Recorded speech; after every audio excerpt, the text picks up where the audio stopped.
Voilà, 20h10, je vous le disais. Monseigneur Rouget est installé dans ce studio. Bonjour Monseigneur, merci d'être avec nous. Bonsoir d'ailleurs, 20h10, on peut dire bonsoir. Bonsoir à vous, bonsoir à tous les auditeurs et bonne fête de Pâques à chacun. Oui, exactement, vous avez eu une journée chargée, bien Très sûr. chargée. Monseigneur, je vous ai regardé, vous étiez chez nos confrères de France Info il y a quelques instants. Je pense que la tonalité n'était pas la même que dans ce studio. On voyait des bandeaux, crise d'évocation dans l'église catholique, ressortir les dossiers malheureux et terribles de pédophilie. Vous allez bien, Monseigneur Rouget ? Ah oui, je vais très bien, sans illusion sur tout ce à quoi il faut faire face. Oui. Et de toute Il y a façon, une crise d'évocation, pardon, de toute Monseigneur. façon, nous manquons de prêtres, et si des jeunes qui perçoivent l'appel de Dieu à tout quitter pour le service de l'évangile m'entendent, surtout qu'ils n'aient pas peur de répondre oui. Non, la fête de la résurrection, c'est pas une fête naïve où on oublie tout, où on fait comme si rien n'était. La vie du monde est traversée par beaucoup de violences, la vie de l'Église est traversée aussi par des difficultés, on est très engagé dans le travail de vérité depuis plusieurs années pour dépasser la crise des violences sexuelles, c'est une chose, mais ce qui est vrai aussi, c'est que moi je viens de vivre une semaine absolument magnifique, qui a commencé par le rassemblement des lycéens d'Île-de-France à Lourdes. Ils étaient 13 500, ils n'avaient jamais été si nombreux, pour 4 jours de partage, de célébration, de prière, de formation, dans un climat extraordinaire, des jeunes extrêmement variés quant à leur culture, à leur origine sociale, mais tous réunis dans une soif spirituelle très profonde. Et puis j'ai célébré les jours saints avec beaucoup de fidèles, beaucoup de ferveur, malgré les vacances en région parisienne, et puis bien sûr cette joie immense des très nombreux baptêmes d'adultes et de jeunes. Oui, des très nombreux baptêmes. Je voudrais bien savoir quel est votre regard, justement. Je l'évoquais il y a un instant, je vais reprendre la une du Monde qui parlait effectivement des catéchumènes, une jeunesse catholique en quête de radicalité. Est-ce que vous êtes d'accord avec ça, Monseigneur Rouget ? Alors évidemment, tout dépend de ce qu'on veut dire par radicalité. Il peut y avoir un côté inquiétant dans la radicalité, mais il peut y avoir aussi un désir de profondeur, de sens qui vraiment va au fond des choses. Et c'est dans ce sens-là que je crois qu'il faut comprendre ce titre du Monde, si on veut en tout cas le comprendre le mieux possible. Par effet de mimétisme avec l'islam. Alors, c'est peut-être un aspect des choses, mais il n'est pas le premier.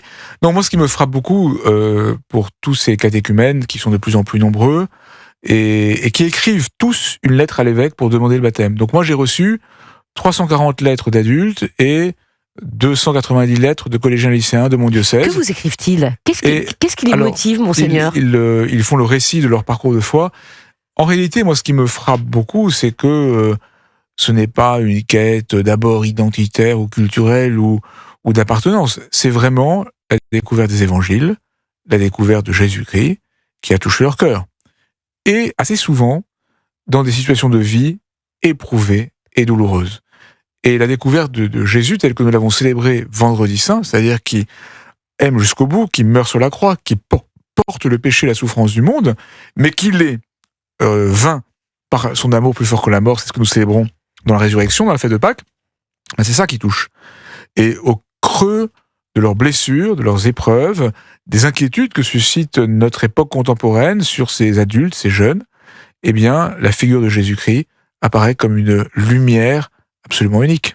Vous parlez effectivement de tous ceux qui ont choisi le baptême tard, puisque quand on est dans une famille catholique, on est baptisé très vite, on ne nous demande pas notre avis, on est baptisé très vite dans les premiers mois.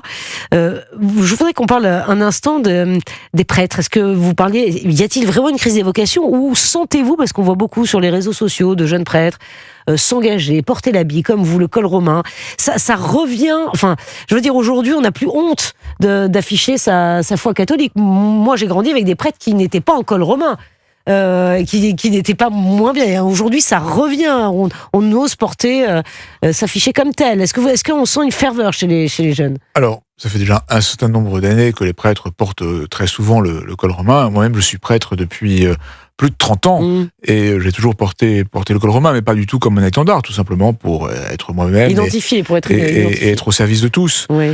Non, nous avons la grâce d'avoir un certain nombre de prêtres vraiment très généreux et très rayonnants, et je pense qu'il faut leur rendre hommage. Et une part des nombreux baptisés de cette nuit pascale, eh bien, le fruit de leur ministère. Mais c'est vrai que alors même qu'on voit beaucoup de jeunes choisir le baptême, beaucoup de rassemblements de jeunes vraiment rassemblés très largement, pour l'instant, nous n'en voyons pas tout à fait les conséquences en termes de reprise des vocations sacerdotales et religieuses également pour les jeunes filles. Et donc, il y a un vrai sujet qui s'inscrit dans la société. Aujourd'hui, il y a une crise de tous les métiers à vocation. Enseignement, médecine, infirmiers, etc. Donc, il y a une sorte de difficulté à l'engagement, et l'engagement extrêmement généreux et gratuit. Mais cela dit, il y a aussi des jeunes hommes, des jeunes femmes, en nombre moins grand qu'autrefois, qui, en réponse à l'appel qu'ils perçoivent dans leur cœur, eh bien, choisissent de tout quitter pour le service de l'Évangile. Et je veux dire que c'est très touchant et très beau de voir cela. On va parler, Monseigneur Rouget, si vous le voulez bien, du pape François qui a fait une apparition. C'est vrai que les fidèles attendaient cette apparition. Elle ne devait pas avoir lieu puisqu'il était en convalescence et que ce n'est pas lui qui a célébré les fêtes de Pâques. On va en parler dans un instant. Mais si vous le permettez, je voudrais qu'on joigne notre correspondant en Italie, Frédéric Michel. Pourquoi ? Eh bien parce que le hasard fait bien les choses. Frédéric Michel, vous êtes en direct avec nous dans ce studio. Vous avez eu la chance, et vous êtes en direct de la place Saint-Pierre, vous avez eu la chance d'approcher le pape François aujourd'hui. Alors c'était un hasard, Je vois Monseigneur Rouget qui sourit. Racontez-nous. Oui, bonsoir à tous. Oui, comme des milliers de personnes. Alors, j'achevais une interview avec des Parisiens, des croyants, venus en famille à Rome. Et ils me demandaient ce que j'avais ressenti en vivant cette Semaine Sainte. Donc, on a pris un peu de temps. Et à un moment, on a senti un mouvement. Puis, il y a eu des applaudissements et des Viva el Papa. Et on a tout de suite compris ce qui se passait. Je me suis rapproché. J'ai pu voir le Saint-Père. J'avais mon micro ouvert pour prendre les réactions des gens et bon, c'est un moment évidemment unique. J'avais pu il y a quelques mois, au mois de décembre, j'ai couvert sa visite en Corse avant son hospitalisation et ce matin, assis dans son fauteuil roulant et se déplaçant dans sa papa mobile, je l'ai trouvé alors fatigué mais souriant. C'est vrai, vous avez entendu, sa voix est faible. Il a prononcé quelques mots. Le message a été lu par un de ses collaborateurs, Monseigneur Diego Ravelli. Et puis surtout, il a pris un enfant dans ses bras. Il a salué plusieurs enfants. Donc il a encore de l'énergie. On le sent d'ailleurs. Il l'a montré toute la semaine. Et il a fait plusieurs visites surprises. On en parlera peut-être tout à l'heure. Oui. Non, mais c'est vrai, Frédéric Michel, c'est vrai que le pape est convalescent, donc il n'a pas pu présider les cérémonies de Pâques et de la préparation aux fêtes de Pâques, mais il était là, en filigrane, toute la semaine, le pape François. Oui, il était impossible que le pape ne soit pas là pour la bénédiction Urbi et Orbi. Il souhaitait être là. Seul le pape peut donner cette bénédiction Urbi et Orbi à la ville de Rome et au monde. Et dans la semaine, il était apparu à plusieurs reprises. Il est allé en prison, comme il le fait régulièrement le jeudi saint, rencontrer 70 prisonniers. Il n'a pas fait le lavement des pieds parce qu'il est vraiment très très fatigué. Il est venu à la basilique Saint-Pierre plusieurs fois, et même hier soir, avant le début de la messe, de la veillée pascale, il s'est recueilli aussi à Sainte-Marie-Majeure, qui est vraiment sa basilique. Il se recueille devant le tableau de la Vierge Marie, la Vierge à l'enfant, et à chaque fois d'ailleurs qu'il part en voyage, à chaque fois qu'il rentre de voyage et à sa sortie de l'hôpital, il a rencontré aussi cette semaine les personnels de la clinique Gemelli qui l'ont soigné pour les remercier. Vous voyez, il est actif, et puis surtout, c'est lui qui a écrit le message, en tout cas qui l'a préparé. C'est lui également pour le Vendredi Saint. Vous savez, il y a ce qu'on appelle des méditations avec des messages très politiques. C'est lui qui a préparé ces messages. Il montre qu'il est aux affaires. Bon, il a 88 ans, mais la foule était vraiment très très heureuse de le voir, avec un respect. C'est pas des applaudissements comme dans un stade de foot, mais je peux vous dire que on a ressenti la ferveur et que c'est évidemment quelque chose d'impressionnant. Là, je me trouve devant la basilique Saint-Pierre illuminée, avec encore des centaines de touristes cette fois-ci présents pour voir cet édifice historique et merveilleux. Et le ciel de Rome a été beau toute la journée. Et là, la nuit tombe et le ciel est bleu et cette basilique éclaire la place. Vous avez bien de la chance, Frédéric C'est la Michel. Dolce Vita. C'est la Dolce Vita. Monseigneur Rouget, vous avez eu la chance de rencontrer le pape François? Ah oui, à de nombreuses reprises. Et je lui ai parlé personnellement que quelques fois et assez brièvement, mais encore que de manière quand même marquante. Ouais. Moi, ce qui m'a frappé en tout cas ces jours-ci, c'est d'abord quand même de le sentir très très affaibli. Et ensuite, ce n'est pas si grave que cela, parce qu'en fait, le témoignage qu'il a donné, c'est le cœur de notre foi, c'est-à-dire la force de Dieu qui agit dans la fragilité humaine.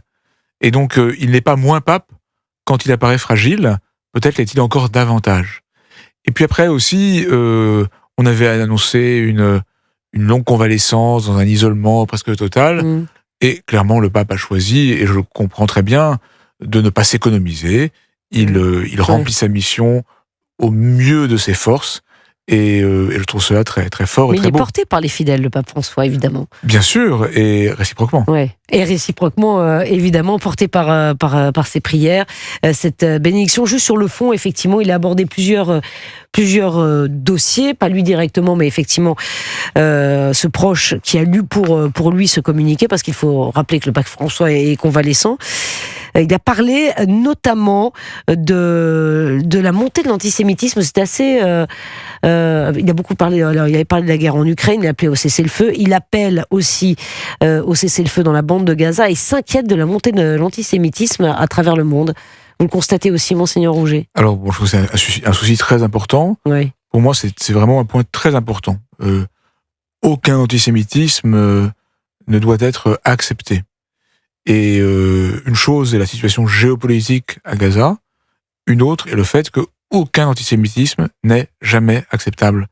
Et je trouve important et fort que le pape l'ait redit aujourd'hui. Oui, que c'est important, mais qu'il le dise au monde entier, effectivement. Vous avez l'Église catholique, enfin évidemment, condamne l'antisémitisme très fermement. L'Église catholique est très engagée contre l'antisémitisme. Il y a eu depuis des décennies énormément de dialogue, de rapprochement, de fraternité. C'est Jean-Paul II qui avait ouvert la voie. Déjà Jean XXIII, mais Jean-Paul II et le cardinal Lustiger aussi ont joué un rôle important dans ce domaine-là. Et pour moi, c'est quelque chose d'essentiel. Et d'ailleurs, j'ai eu le privilège de représenter l'Église de France à la Grande Marche contre l'antisémitisme il y a 1 an et demi, en étant en tête de cortège à côté du grand rabbin. Et pour moi, c'est vraiment quelque chose de très important. Et c'est important de le rappeler. Je voudrais qu'on revienne un instant, Monseigneur Rouget, sur un des événements aussi de la semaine, ce miracle. Moi, je voudrais que vous expliquiez, peut-être aux auditeurs qui nous écoutent, ce qui est vraiment un miracle. On va rappeler ce qui s'est passé. 72e miracle. C'est ça, je parle sous votre contrôle, au sein du sanctuaire de Lourdes. Depuis 1858, celui d'une Italienne guérie de manière inexpliquée d'une maladie incurable, la sclérose latérale primitive, c'est très précis. En 2009, après 5 ans d'enfer, elle fait un pèlerinage à Lourdes et lors d'un bain rituel dans les piscines de Lourdes, elle ressent une soudaine sensation de bien-être et recouvre la capacité de marcher. Voilà, c'est un beau symbole, évidemment, en pleine Pâques. Est-ce que vous pouvez expliquer comment l'Église, d'abord, valide les miracles, Monseigneur? D'abord, beaucoup de personnes... Incroyable cette histoire. Beaucoup de personnes vont au pèlerinage à Lourdes, et donc j'y étais, moi, avec 14 000 jeunes au début de cette semaine. Et Lourdes, c'est d'abord un lieu de croissance dans la foi, dans l'espérance et dans l'amour des autres. À Lourdes aussi, il y a beaucoup de malades qui viennent pour demander de la force, de courage, mais aussi en étant demandeurs, si Dieu veut, de recevoir une guérison. Et d'ailleurs, ce qui est très très beau à Lourdes, c'est que les malades sont à la première place. Et Lourdes, c'est un peu une image de ce que serait notre société si elle allait bien. La fraternité et les fragiles à la première place. Et alors, de temps en temps, eh bien, il y a un phénomène inexplicable. Alors, on prend beaucoup de temps pour l'analyser. Il y a des gens qui vous disent, moi j'étais à Lourdes, j'étais par exemple en grande dépression, j'ai quelque chose de fort, de beau, et il y a eu comme un miracle. Mais ça va pas être dénommé officiellement un miracle. Dans des conditions précises, il y a un travail médical qui se fait de manière très détaillée. C'est vrai aussi pour les processus de canonisation, de déclaration de saint. Et au terme d'un long travail avec beaucoup de médecins, de manière contradictoire, eh bien, il y a une déclaration que telle guérison est inexpliquée.